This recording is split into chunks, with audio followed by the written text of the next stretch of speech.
avoisinant plusieurs dizaines de millions d'euros. Pour Pierre Defrance, directeur d'une société de grosses œuvres, les moyens de production sont constamment sollicités. C'est dans le cadre de cette dynamique de construction aux côtés de la CIM, venu signer plusieurs conventions avec des collectivités locales. L'objectif, c'est de pouvoir développer davantage de logements sur le territoire de Mayotte. Et pour l'illustrer, nous avons aujourd'hui signé 4 conventions pour développer du logement à Bandrélé, à Kanikeli, à Tsingoni et également à Ouangani.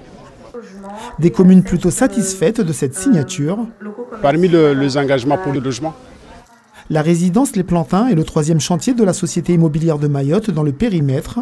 Elle comprendra 72 logements et 536 mètres carrés de commerce dans le village de Dzoumogné, climat, de l'environnement et surtout de la population.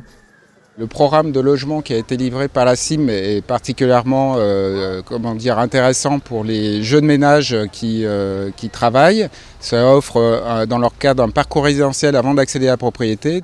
La CIM vise dans un horizon de 10 ans 8000 logements au rythme moyen de 500 par an.